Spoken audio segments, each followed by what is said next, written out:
Let's make delicious, tender vegetarian dumplings that are full of flavor. They are a staple of Eastern European cuisine and are called Vareniki. For the dough as well as for the filling, you will need some boiled potatoes, so start with them. Then sift flour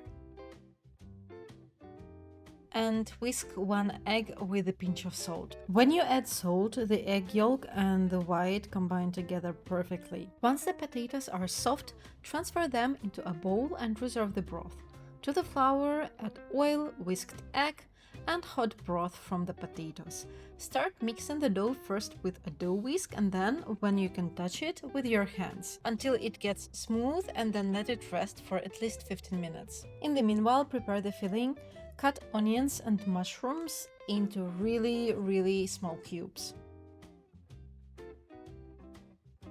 Put 2 pans on medium-high heat, add oil and start sauteing mushrooms and onions separately. You can put mushrooms even on high heat because they will be releasing a lot of moisture. Once the moisture has evaporated, put them on low heat and you will need mushrooms and onions golden brown. Once you've removed the onions from the pan, fry up some mushroom slices for garnishing the dish later. Once the dough is ready, take it out and divide it into 4 equally sized pieces. Shape each piece into a bowl, set 3 of them aside and work with one of them.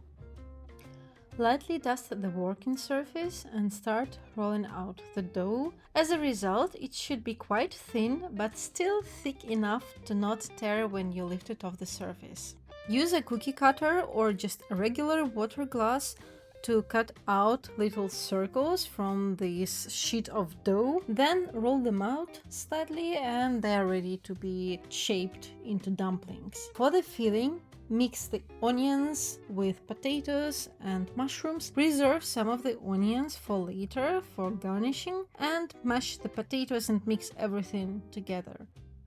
To make a dumpling, take a dough circle, pull it on the sides in case if it shrinks. Place 1 teaspoon of the filling right in the middle. You can press your finger horizontally right in the middle of the dumpling. Then fold the dumpling alongside this line. Press the edges together and then pull them out so that they are at least ½ centimeter wide. More is better, and then you can fold the edges to make this kind of a beautiful braid. By the way, if you enjoyed the video, please give it a like, I will really appreciate it. Cook the dumplings in salted water. Wait until they rise to the top and then cook them for about 4 or 5 minutes. When they are freshly made, it can take even less. Serve them with the onion oil. Make sure the dumplings are evenly coated.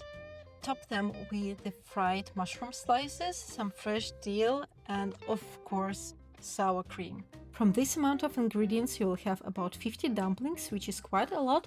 So a normal practice is to freeze them and then cook whenever you feel like having something truly delicious.